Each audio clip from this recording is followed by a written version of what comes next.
Welcome to another edition of the Inspired Stories podcast, where leaders share their experiences so we can learn from their successes and be inspired by how they've overcome adversity.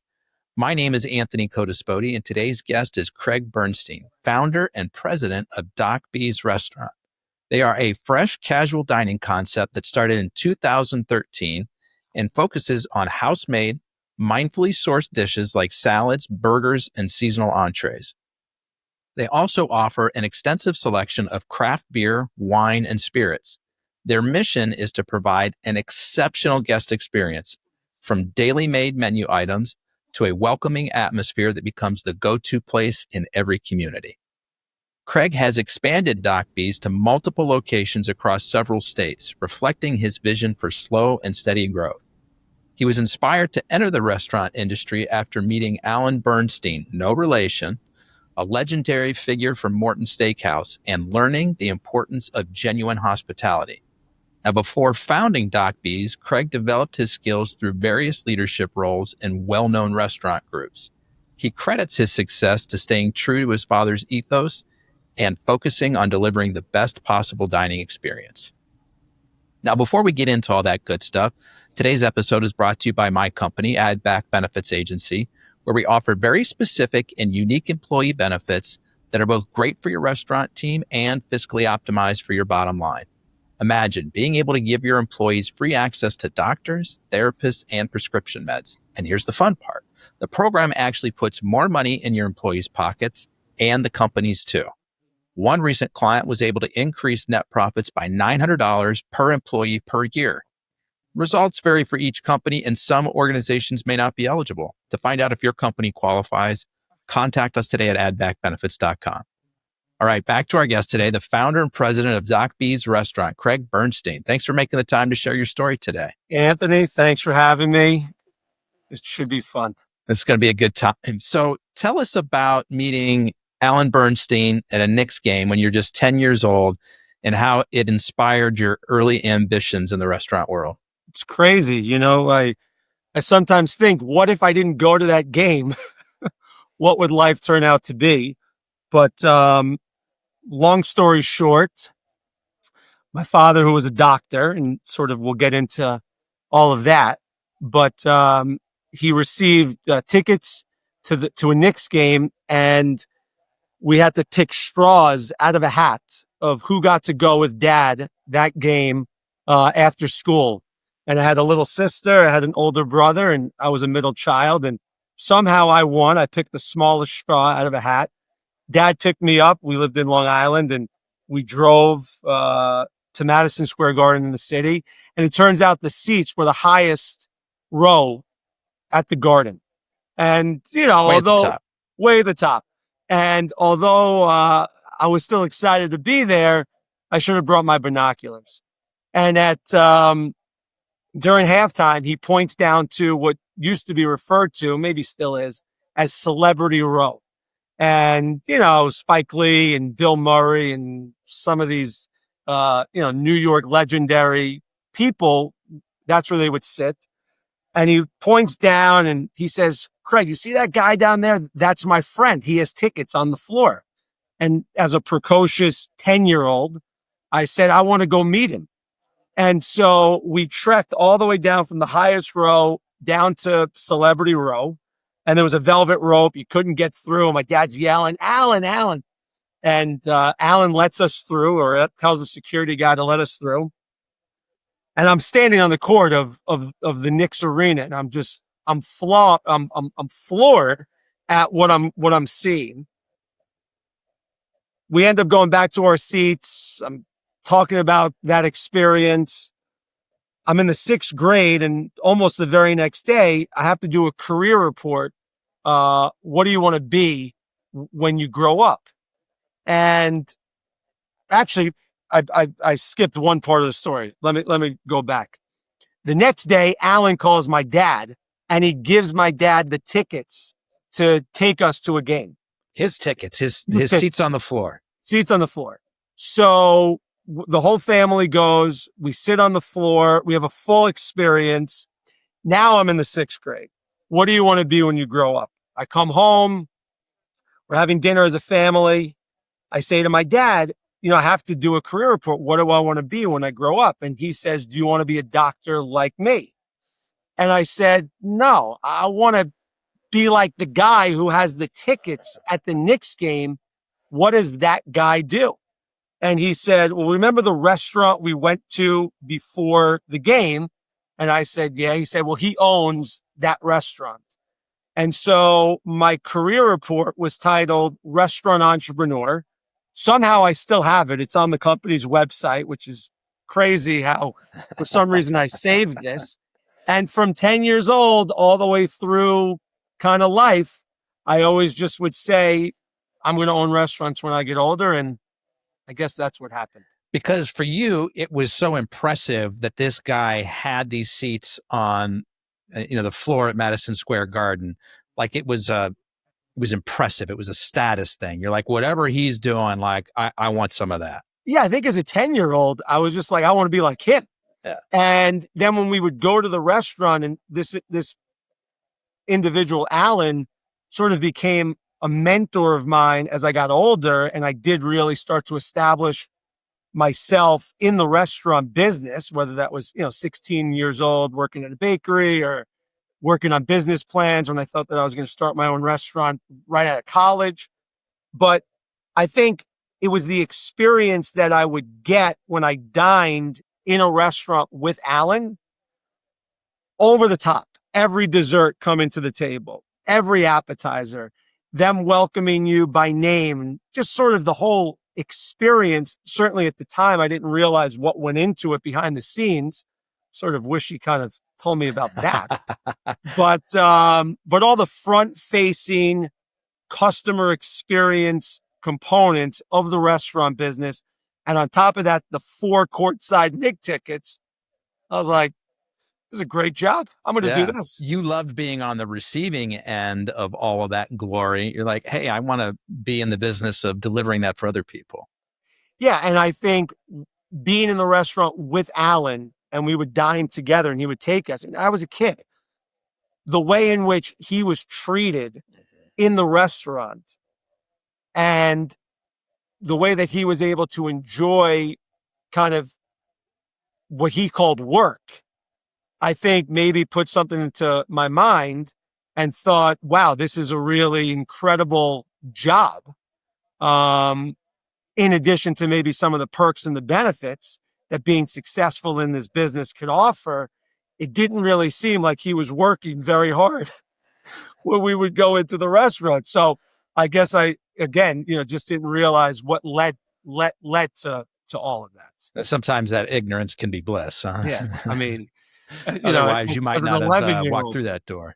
Yeah, exactly. So, so I think meeting Alan, certainly is a cute story as a 10-year-old and sitting on the court side of a New York Knicks game and then having the experiences with him. And then, he's no longer with us. He passed away before I started Doc B's, but he would take my call, if I would call him and ask him questions as I was going through my career. And, he really impacted my entire life. I mean, even, maybe we'll get into it today, but when I went to go work for, Houston's restaurants as a, 22-year-old, that was because of Alan sort of pointed me in that direction. And without those little, guidances, I think life is very different for me. So is that stop before or after the stop where there was you're doing the name dropping of the famous executive? Yeah, it feels like I'm name dropping all these people. We're like 2 for 2 already. But I was in college and I must have been a junior or a senior because I hadn't yet figured out what I was going to do after I graduated. And I was working on a business plan to start my own restaurant right out of college. And I went to Emory University in Atlanta and I was studying business and in a couple of like extracurricular entrepreneurial style classes or groups. And there was the college town was called Emory Village. And there was a 1,500 square foot space there. I would meet with contractors. I would, dine out and like take notes of, this is what we would do differently. So I came up with this business idea called Bernie's New York Deli. So Bernstein, Bernie was my nickname growing up. Bernie's New York Deli. And it wasn't going to be a Jewish deli. That's what people always refer to it as. I'm like, this would be a bodega, New York style, bacon, egg, and cheese in the morning, boar's head turkey sandwiches for lunch, chicken cutlets, the whole thing. By the way, thank somebody that this didn't happen. So I'm at Emory. I'm working on this business plan. I think that's going to be my job right out of college. And Howard Schultz of Starbucks comes to do a talk to the entire business school at Emory University. And I get selected after that talk to go meet with him in a small, intimate group of maybe 8 to 10 people. And I think I got selected maybe because of the entrepreneurial groups that I was in. And we're having coffee, and he sort of points to me. He says, "Oh, what are you going to do when you graduate?" And I said, "Oh," and I got into like pitch mode. I was going to like pitch Howard Schultz on this is a good opportunity. Yeah. It's like New York Deli. I'm like, well, actually, I'm going to everything I just told you. Yeah. I tell Howard Schultz, and he's like, "Oh, yeah, sounds like a great idea, but maybe you should get some experience in management and restaurants and just be a little bit more prepared before you go out on your own." We, at the time, I think it was maybe called Maverick Capital, which was his investment vehicle, had invested in Potbelly Sandwich Works, and they had like 30 or 40 restaurants at the time. And he said, "We just invested in Potbellies, and that would be a great place. You should go apply with them and maybe go get some experience." And I think that would be a great first step for you. So I had never heard of Potbellies. Okay. It's so brand new at that point. Like you said, just a few dozen locations. And they were mostly in Chicago, and then they started to build in like the Virginia, Maryland, DC area. So not to date myself, it's not like this is 1975, but this is like 2003, 2004. Websites, Google was just, kind of early coming days, about. But it's there. Yeah. So I go to I think probably my fraternity house, to be honest. I write this generic email to potbelly.com. My name is Craig Bernstein. I just met Howard Schultz, and he told me that when I graduate, I should come work for you. Thanks. Give me a call, Craig. Something like that. Because I'm like, I'm opening my deli. I'm just doing this just in case. So the next morning, Brian Kyle, founder, chairman, CEO of Potbelly, calls my phone. It's like 7:00 in the morning. This is before we sort of checked the caller ID to see who it was. I answered the phone, and he introduces himself, and he's like, "I got your email. I need to hear this story. And what is this about Howard Schultz? And tell me what's going on." So I tell him the story, and I went on an interview, and I went to go visit Potbelly's. It was amazing. It was incredible. I loved it. And so ultimately, Potbelly's, as a result of Howard Schultz, became my first job out of college. And that steered you away from opening that New York style bodega. Yeah, I mean, thank God, because of all the hurdles that I probably didn't know were going to come my way. Thank God I didn't do it. And Potbelly's was an amazing experience. Worked for them for, really a short period of time because I kind of took the bait on a different opportunity. And I probably left Potbelly's a little bit prematurely. But the time that I was there, very, very impactful, very memorable, and an experience that I have so many incredible, stories that have shaped me today. What's the biggest thing that you learned there that you still carry with you today, Craig? Yeah, I mean, back then, their attention to detail and the proudness of the employees and the team members was really incredible. And I just remember the enthusiasm that the GM of mine had for his job was really so infectious. And I still remember those days like it was yesterday. And there was an acronym that they used. I'm sure it's still in the handbook, but I don't know how it's called, Sideways. And I still remember the acronym. I mean, this is like 20 years ago. I don't have any material in front of me. Like I could recite it to you right now. And I just think the company culture really was very impactful, and the enthusiasm and the genuineness, even though it was sandwiches, really was, it was amazing. For me, the most fun part about that story is you name dropping Howard Schultz in that email and just sort of firing it off like, I don't really expect to hear anything. But the next morning, like hours later, you get a call from the founder. Yeah, I mean, looking back now, I mean, even like in my position, we have 10, they had 40. If somebody wrote an email and I saw that name of the equivalency to this business, I mean, I'd be calling that person too. So an effective strategy. Even yeah, today. It's very effective. Yeah. So how did the idea to start Doc B's come about?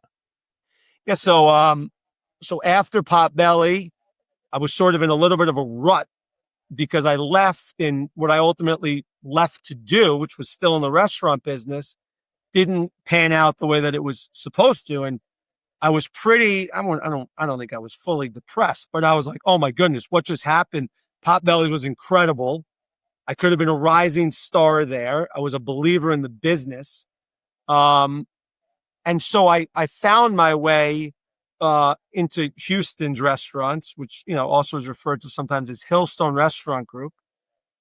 Sort of worked my way through that program, which is kind of a whole nother story. But to answer your question about Doc should B, we sidetrack on that? Like what? No, I mean, it's kind of a cool, yeah, let's hear it. Listen, I think, what Houston's taught me, first of all, just going back to the Alan Bernstein reference, and this is why I think the mentorship is so important.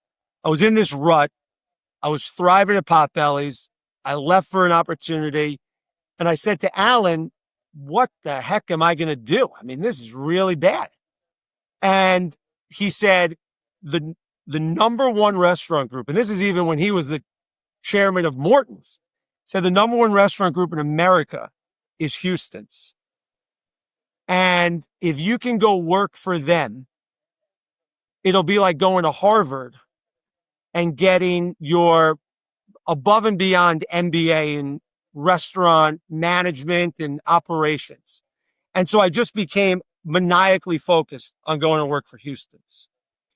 And I didn't get accepted.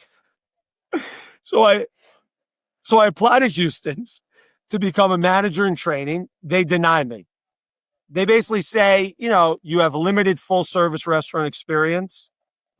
Go get some more experience and reapply. And I kind of, probably wasn't as refined, although I probably still am not refined as much as I should be. But I wasn't as refined as I think they expected me to be for the position in which I was applying for. So I said to them, well, what if I get experience as a server working for you and I try to work my way up versus going to get experience somewhere else and then reapplying? And they said, it's always better to work your way through. And this goes to sort of the way that we build our business now, but it's always better to get experience from within and work your way up than it is to try from the outside and come back. So that's exactly what I did. So I applied to become a server, got accepted to be a server. They ultimately told me I was like the worst server. They're like, you're a great guy, love your personality, terrible server. So they started to create a position for me. Long story short, let me kind of jump to. I worked my way through the Houston's manager and training program. I finally got accepted. I became a general manager with them, which was I was so humbled, and it's one of the greatest accomplishments of my life and in my business career, above and beyond so much else.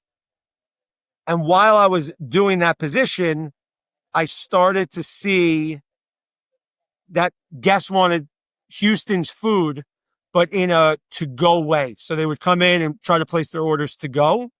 And at the time, the answer was no. So they would sit at the bar, order the food to go, order the food for there. They'd get the food. Then they ask for a box. They'd box it up and then they'd leave. And I started to just brainstorm, and I was like, there has to be a more efficient way to sort of serve this level of food in a to-go environment. And so at the time, Payway, which was started by P.F. Chang's, was starting to pop up. And so I started to really study like the Payway model, the digital menu boards and the order at the counter, and then go sit down. And it's a little bit more, it wasn't in like a basket or disposable plateware. It's real plateware with a dishwasher in the back. So my idea was basically for Doc B's, how do you create a Payway version of American-themed, higher-end dining restaurants, which at the time I knew of as Houston's, but anything, fill in the blank.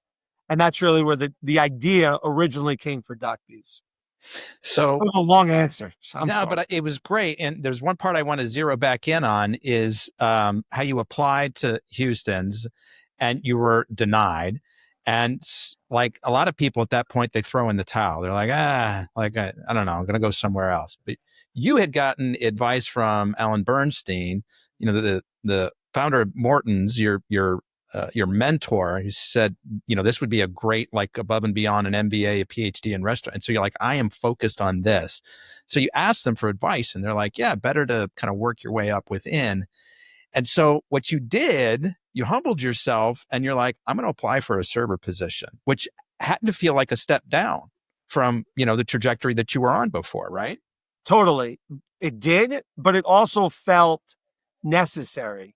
I think in the moment, maybe you don't realize all these things. And I was never disgruntled. I never felt like I was so excited. I was just so enthusiastic. And I kept sort of seeing the future as I was going through the present. And I'm like, all right, this is all for a step. And I believe in myself and I'm going to make it happen. And it turns out that, again, the general manager, which goes back to hopefully how we run our business today, but whether it was the general manager of Potbelly's, the general manager of Houston's, these are really the people who shaped my entire life and the trajectory. If it was a different general manager at Houston's, I don't think the journey plays itself out the way you that learned so much from that GM at that time that changed my life. Changed my life. And some of it is opportunistic. You have to be able to take it as it comes. For example, I remember after I sort of wasn't a great server, they created this, not created, but they moved me into a position of like salad expediter. But the GM saw that opportunity for me, which led me to become a salad expediter. And then he moved me to become a hot expediter. And then after the hot expediter, he was like, all right, maybe now you're ready to go work the floor in sort of a shift lead position. And so maybe it was an opportunity because they needed a salad expediter. And I sort of raised my hand. I said, choose me. But a lot of it also was because the GM chose me, right? So there was an opportunity to be a salad expediter. That particular GM chooses me. Now, hopefully some of my own abilities helps me to succeed. And now I go through the process, but I never felt like I took a step back. I was really excited. And I think the GMs and the leaders in the store ultimately play the most crucial role in the team members than probably anybody else in the organization. Yeah. So I was privileged that so far in that career, I had two great GMs. So I've never had the opportunity to go into a Doc B's. Paint a picture for us. What is the customer experience like? Well, it's funny. The first thing that many of the greeters do is they open the door for the guest. And that's not even in the handbook, by the way. It's not like open the door for the guest. And when I watch this, I'm sort of amazed that what's in the handbook is this term genuine hospitality. And I think the word hospitality is well known and the word genuine is well known, and you put them together And I think it creates something very special. And so I watched the greeters open the door. It's not part of the steps of service. And I think that is really the epitome of maybe what Doc B's is from a guest first impression. There's a bartender and they're sort of facing the front door and they're kind of waving to you. So you got this greeter opening the door. You got this bartender. Hi, how are you? And everybody's just genuinely friendly. I mean, that is the cornerstone of what the business is really built on and the foundation. And, over time, as we've now expanded into, 5 states and we have 10 restaurants and we have, big ambitions for more, I think it's trying to be this neighborhood restaurant where you're welcomed by name and not in this hyperbole sort of way, like the Norm. cheers, like, hey, Norm, but genuine. That's how we say hi to people. But this neighborhood feel with sort of chain-like systems so that the experiences are consistent from time to time and place to place. But first and foremost, it's genuine hospitality and hopefully a neighborhood feel of a restaurant where you feel comfortable to use that experience however you choose necessary. So real quick, you kind of go into a restaurant, you're a single diner, you're like, I'll just sit at the bar. In my restaurant, in our restaurant, we want you to feel just as comfortable to go sit at a 4-top, And I think whatever you want to use Doc B's for is how we want you to feel comfortable to use it. Tell us about the food. I mean, when the food is right, the food is the best of that item you've ever tasted. The cornerstone of the menu is familiarity, where you can relate to what you order, but hopefully it stands out as the best of that item you've ever tasted. So the number one salad on our menu is the knife and fork Cobb salad. Everybody's had a Cobb salad. We serve ours on a plate with beautifully crisped chicken that's cooked to order, when the order comes in, plated with house-made Dijon honey sauce that's perfectly drizzled over the top, with a side of salad with, bacon that's cooked fresh throughout the day, with homemade cornbread croutons and steamed eggs to order. And, just this like freshness that goes to it. So everybody's had a Cobb salad, but the way in which we present our Cobb salad and the care and the pride that it takes for that Cobb salad, the goal is that people look at it and they go, this is the best Cobb salad I've ever had. And then we try to take that over the course of 75 menu items, and you have to repeat that day in and day out every single time. That's, I think, where maybe the challenges lie. But the food should be delicious and should be craveable every single time. So how do I want to go about this? Tell us about the coaster. Oh, the coaster. Yeah. Yeah. So, so many people think that the business Doc B's is owned and sort of operated by this doctor. And for many years, and maybe even still to this day, I think sometimes people assume it's a healthy quinoa bowl and kale salads style restaurant. I think our fried chicken, by the way, is delicious. And so we don't have many opportunities to kind of tell the story about where the name Doc B's comes from. And it's not, in fact, a doctor who created this healthful restaurant. In fact, just a quick sidebar on that. We kind of started the business around like True Food Kitchen when they started, and Sweet Green was really coming up. So Dr. Weil with True Food, and then we have Doc B's Fresh Kitchen and Sweet Green.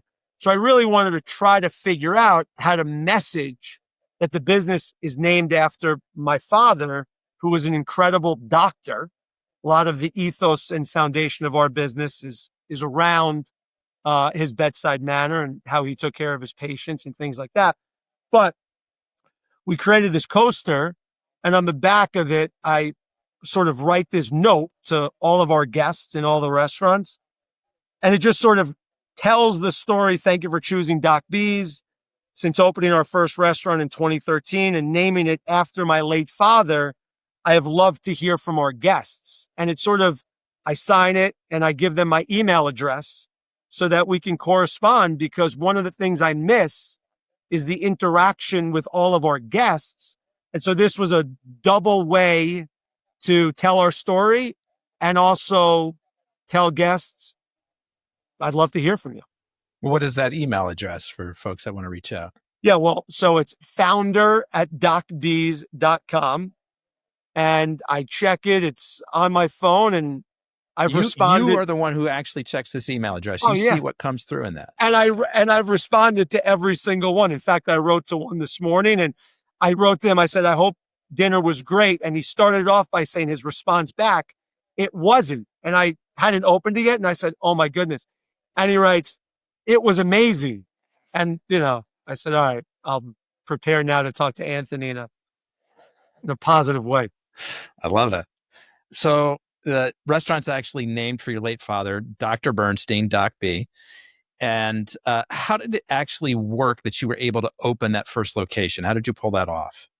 Yes. So, so the idea for the first restaurant was much more along the lines of this fast casual order at the counter restaurant. So that restaurant was around 3,000 square feet. I had worked my way through the restaurant business, the GM position with Houston's, and I did one more stop before I ultimately started the company. And, I went out and raised money and brought on, great partners of the business. And we started the first restaurant on Walton Street in the Gold Coast neighborhood of Chicago. And almost simultaneously, we kind of committed to store 2 before store 1 was opened. And, but sometimes a fatal mistake for restaurants. Absolutely. Sort of growing too soon before you've got the platform figured out. Totally. And I think at the time, it was this like fast casual, and we wanted to kind of get the name out there, and it was 7 blocks apart. So we felt like maybe it was, something that we could manage and operate. And thank God it was so close. And, thank goodness that we saw a little bit in the future, even as we were building the business. But we, went out there and told the story of what I envisioned building, and ultimately was able to create that partnership. How hard was it for you to raise money? Did you have a network of folks that were kind of in that space? Yeah, well, you have to remember, I've been pitching this story since I was 10. So I wouldn't say picked up a few business cards along the way. Yeah. I wouldn't say it was easy, but I genuinely had been working on this since I was 20 years old in college. And some of my partners, even today, were with me back when I was 20, and they were saying to me, I'll give you this today just to kind of roll the dice and see what happens. But imagine what the comfortability might be to give to you in an investment in 10 years if we go get all that experience over the next decade. And it turns out that statement was correct. And so, I think the learning opportunity is, sometimes you got to always follow your gut. My gut told me this isn't the right time to do this. And I'm really happy that I didn't. That's an interesting point. Your gut told you, because I think listening to your gut is so powerful. It's so important. But sometimes I feel like my gut's lying to me. I don't know if my gut is being honest or if that's just fear bubbling up. Like, oh, maybe I shouldn't do this because the time's not right, or in your case, I didn't have the right experience, or am I just being afraid and I need to push through? Yeah. And I think there's a big separator, right? 20 years old, no real experience, other than kind of selling muffins and iced coffees as a 17-year-old. And it's like, all right, my gut tells me Howard Schultz is probably right. And then there's gut instinct that says, maybe I shouldn't go open the third restaurant in Florida because I'm nervous, or because what if it doesn't work out? But then I think you have to kind of see through those challenges and, do a decision tree and the pros and the cons, and really kind of overshadow what might be what your gut tells you. I think those are two different scenarios. So, I've always been able to follow the guidelines of instinct, maybe over gut reaction. And I think that's probably a differentiator. I like that. So how far into the venture were you before you were like, okay, this is going to work? This is working. I mean, I don't think I'm there yet. 5 states, 10 restaurants later, still not there. No. And I mean, that's genuine answer. I think we're doing well. There's no doubt. We can certainly always be doing better. And, I think we make a lot of sports analogies in the business. At least I do, and we talk about a quarterback goes 15 for 27, and, we talk about the 12 they missed versus the 15 they caught, and I think, so we're doing well, but the business plan is multiple decades sort of outlined. And when I'm looking out into the future, I think that's the part that sometimes scares me. So that's when I have to come and be a little bit more present. And those are probably the best reactions to have. But I think, to sort of answer the question more realistically,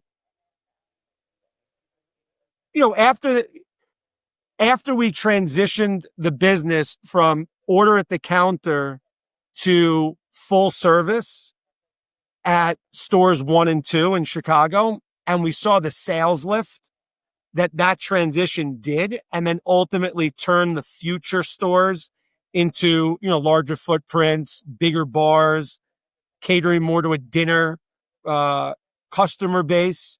That's when I started to realize that this business has a lot more potential than what maybe the business plan was initially, which was, $4,000 or $5,000 or $6,000 a day in sales. Once we went to full service and I saw what sales could be, that really validated that the new idea off of the foundation of the first idea is probably what should drive the business forward. So that was probably the biggest evolution from the initial concept to where you are now. Yeah. And was it hard to dip your toe in the water and start going that direction? Because you're kind of anchored to this original concept over here. Yeah, it's amazing how everything really does happen for a reason. And there's so many things that in the moment you don't realize how that's going to play an impact in the future. So when we were opening store number 1, one of our original partners in the business said to me, I really think we should have a bar in the restaurant. It's downtown Chicago, office buildings, hotels. I think there needs to be a bar. But if you think about the vision, Payway, Panera Bread, Chipotle at the time, a bar component was not part of their business model. And so I took a piece of real estate within already a small footprint of 3,000 square feet, and we carved out a bar, full service liquor license, beer, wine, cocktail list.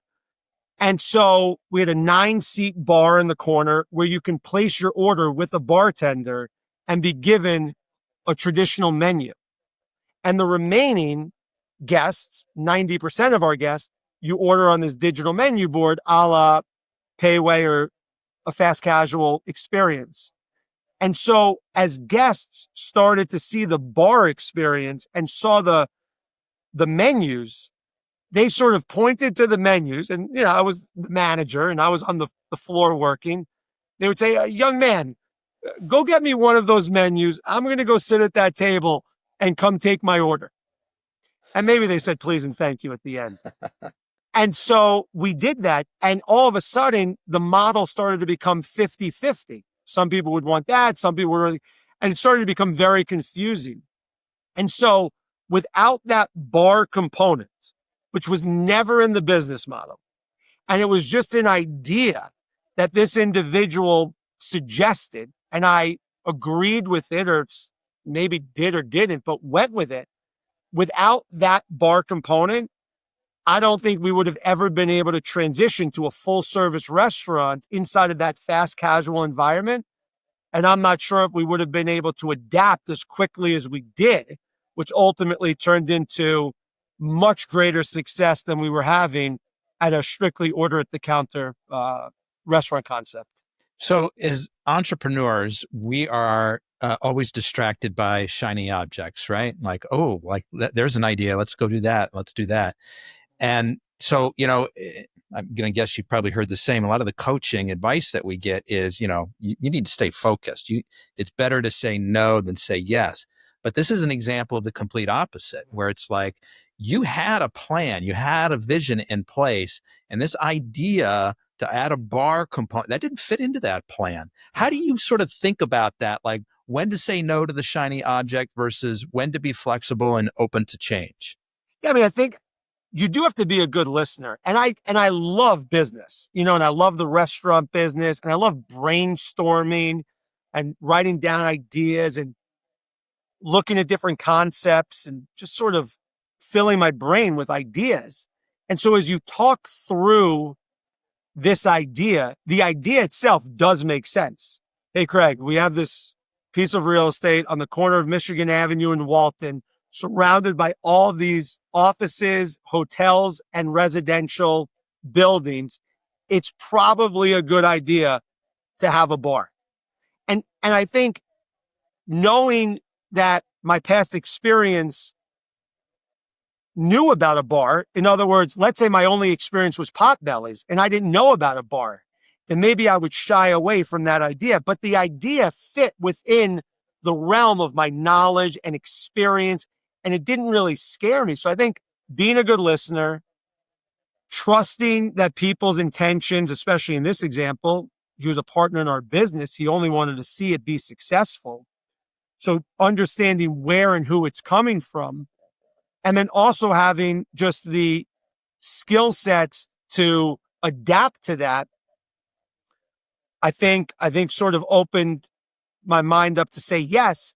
And then to transition to a full service restaurant, the foundation never changed. It's not like we went from serving American themed food and then all of a sudden we were listening to our guests because they said change to Italian.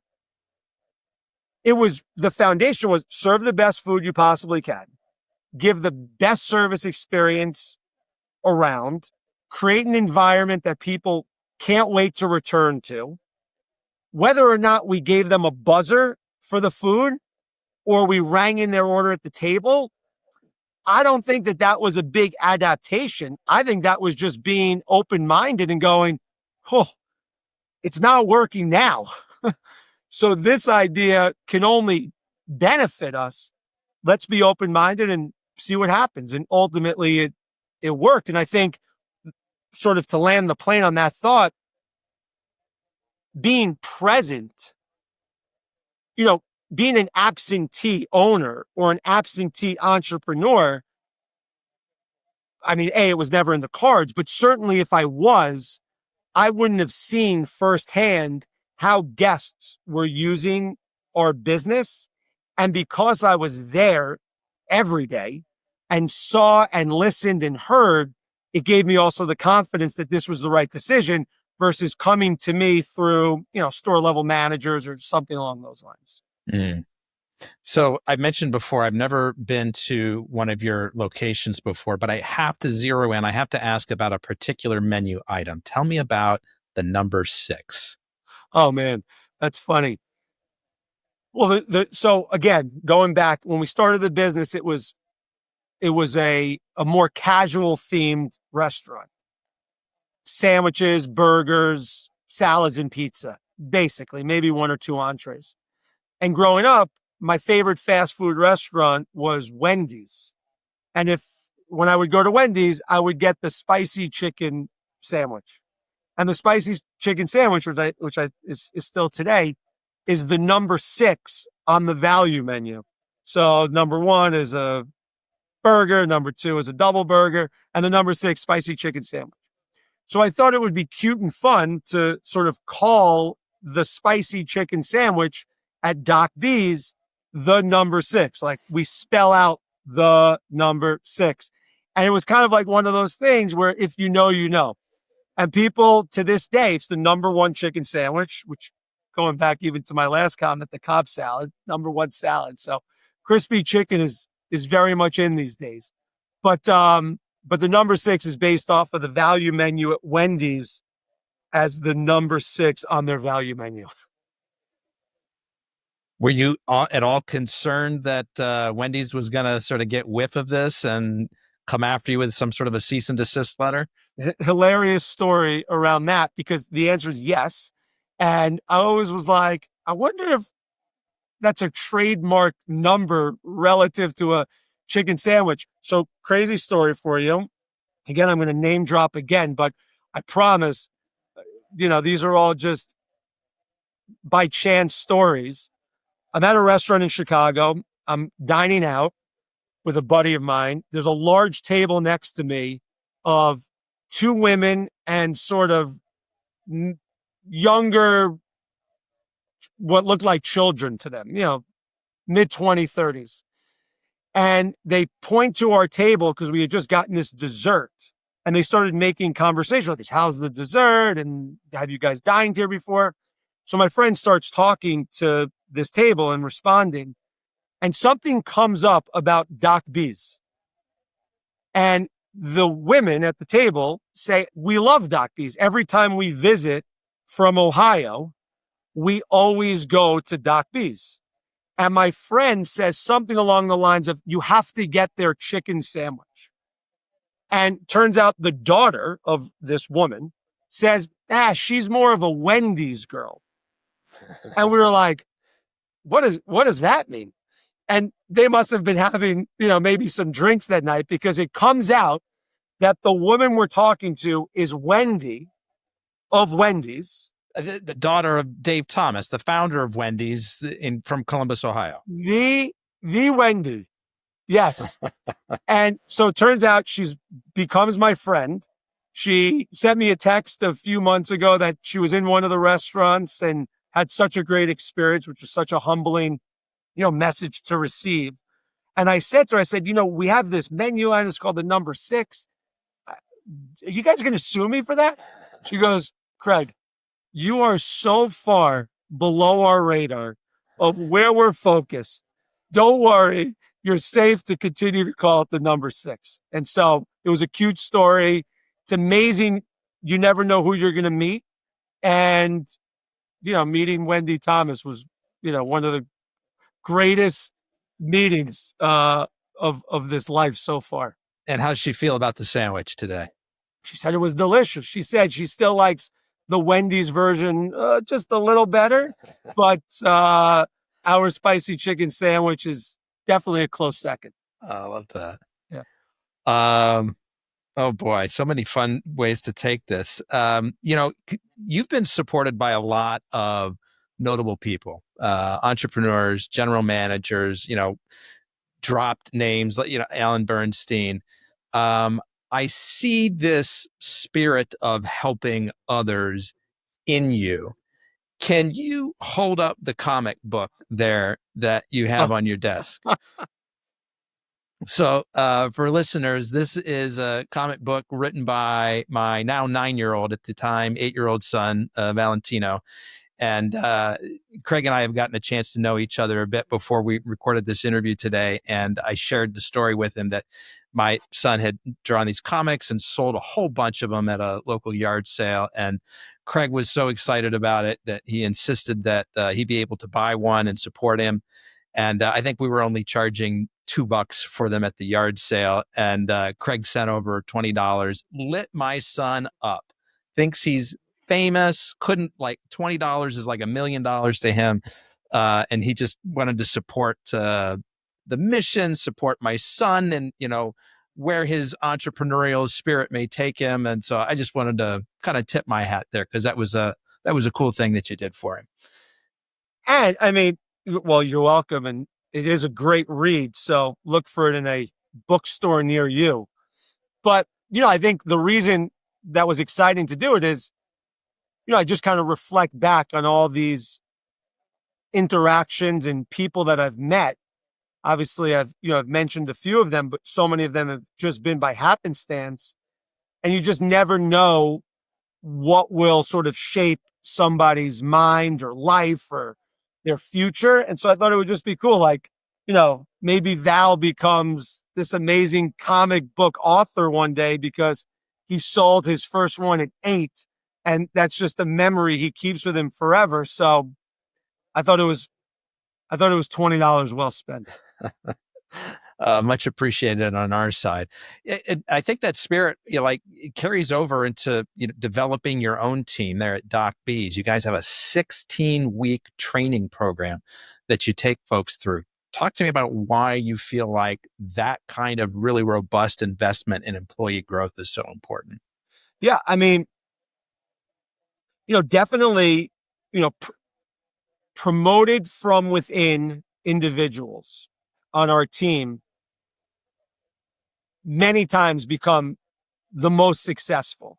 So servers who turn into general managers, and we look back, the company's only 12 years old. We look back 10 years and they're thriving and still on the teams. And it brings me chills just to tell the story now. And so I think the 16-week training program is so important because we're bringing people from the outside. The more foundational insights without having to rush the experience, the more those people can become almost like promoted from within individuals. It's not obviously identical, but I think it at least puts us in a position where that cultural foundation is set at the very onset of the orientation that outlines what the next 4 months are going to look like. And not only do you learn the cultural components, almost as if you're starting from whatever hourly position, working your way up, but it also includes learning the tangible skill sets of everything that you will have to do or oversee. And I think it sets you up for success. Obviously, to do the job if you need to, but also be able to manage more truthfully and honestly, because you yourself have, gone through those steps of service, both in the front as well as in the back of house. So I think it's just important. It creates a foundation for the culture and then also develops the tangible skill sets that hopefully your long-term tenure will in and out have to portray.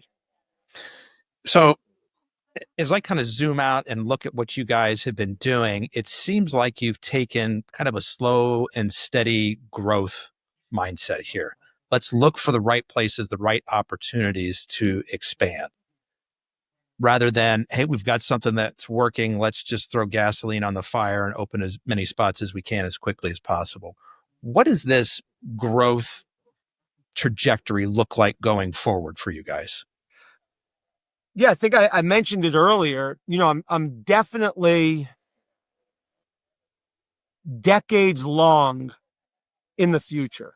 And there is no exit strategy and there's no sort of number that I look to that says this is when it all ends and let's just get there as fast as possible. I think when I have this idea of this long-term great mindset for myself as, somebody who's continuing to try to get better in their job, but also for the business as a whole. And so when you have a long-term approach, I think being opportunistic when the time is right, but also being thoughtful with those decisions for, is this the right long-term decision? Helps to make the right one. So the business is, one restaurant a year. Maybe in outside years, 8 years from now, it's 2 restaurants a year. But there is no goal for store count in some period of time. It's really, how do you find the best real estate so that it can be there for a very long time? It can be successful on its own, and that it also, can grow with the neighborhood that it goes into as everybody grows together, versus sort of being late to it. We sort of want to be in the middle, a little bit up and coming, a little bit, future oriented, but we don't want to, sign a lease just because the restaurant count needs to be there. Yeah. Any recent locations that have opened or new ones coming you want to give voice to? This past year, so about 6 months ago, we opened a restaurant in Cary, North Carolina. It's just outside of Raleigh. It's gorgeous, beautiful city and area of the country. It opened in a lifestyle center called Fenton, and it's amazing. I love going down there. In fact, I'm going to go there after I speak with you. Go spend some time with the team, and it's really nice. And it's almost, how do you capture that 10 more times?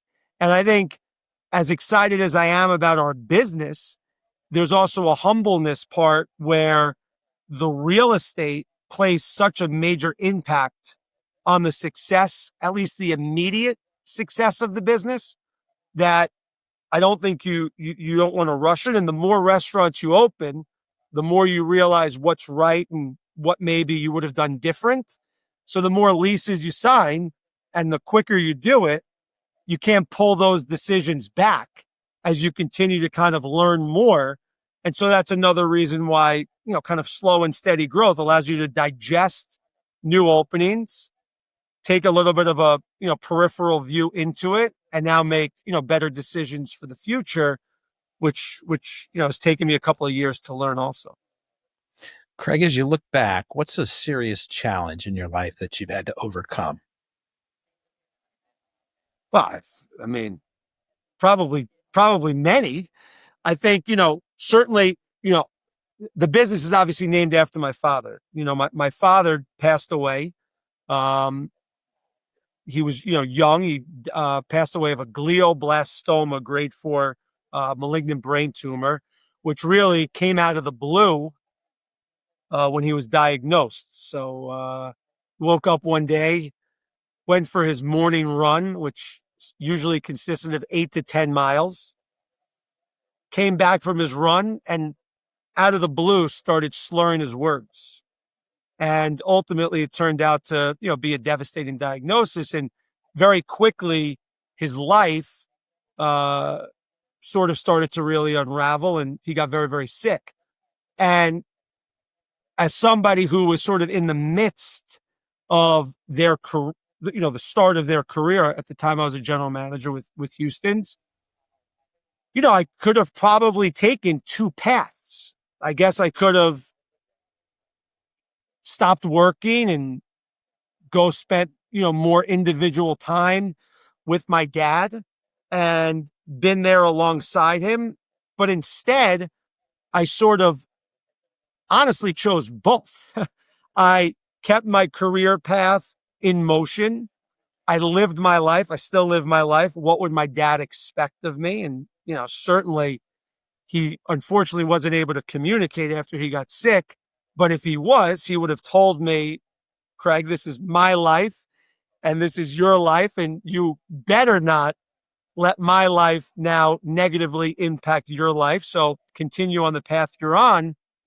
But what I did was I kind of kept a lot of this to myself, not in a tough way, but I would go to work a full shift at the time, it could be 12 hours.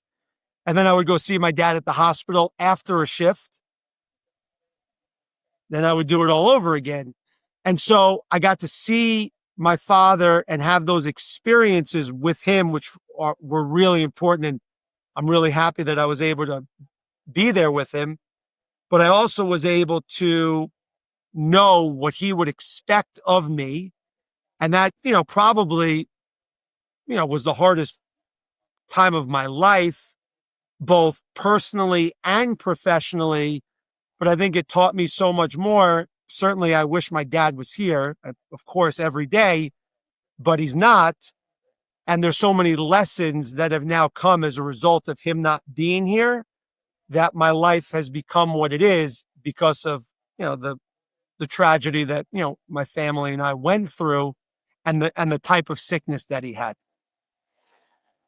Who did you lean on for support during that time? What was your support system like? Well, I got to give credit to my mom. My mom was such a strong woman, and, it just goes back to, the way in which you're raised and the support system that you have.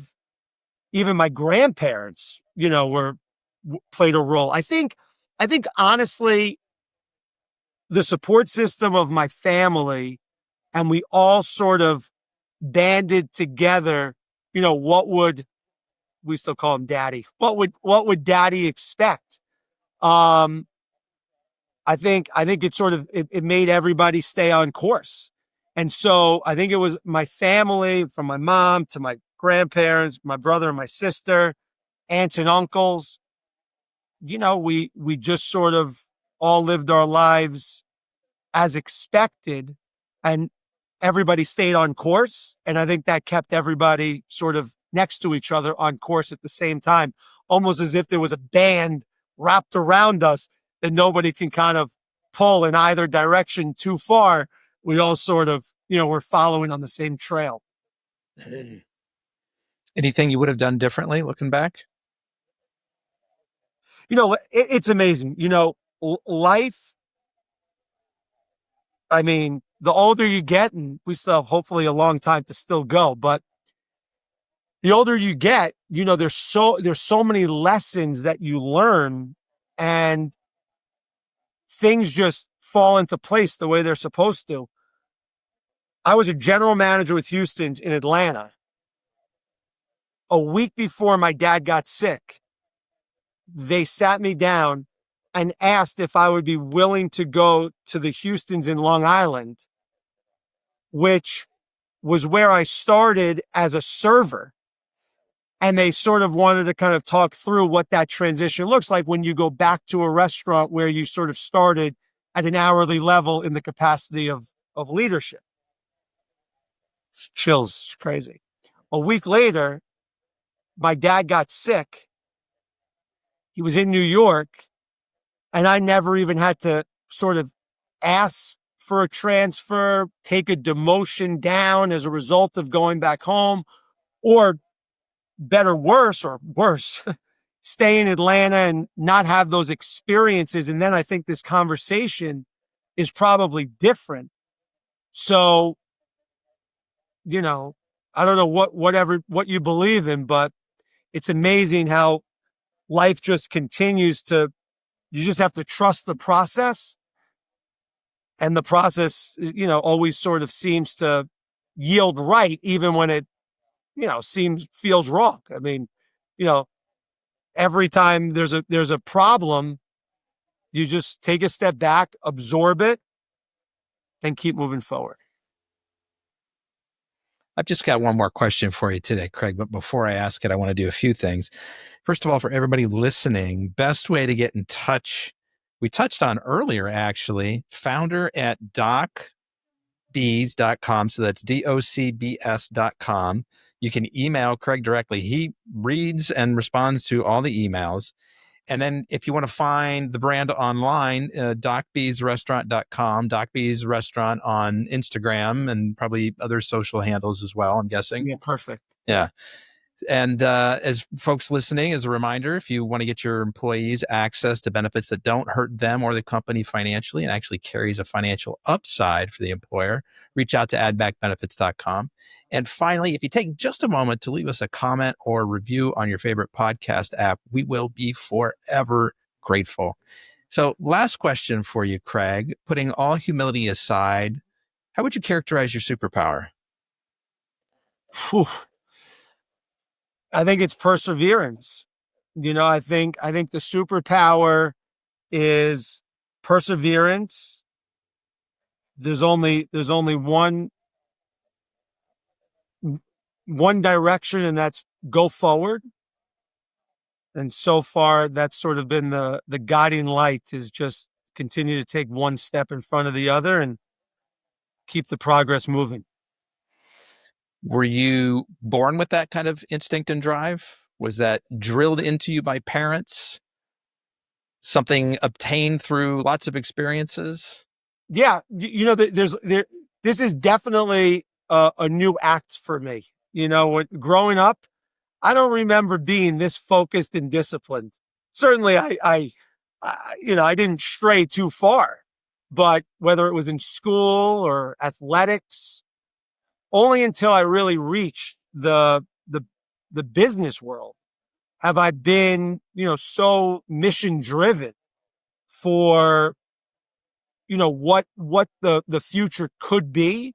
And I think that's really, what continues to drive me forward. So I don't know, maybe it was all the foundational lessons in the past that got me to today. But if I had this discipline in high school, I don't know, my grades might have been a little bit better.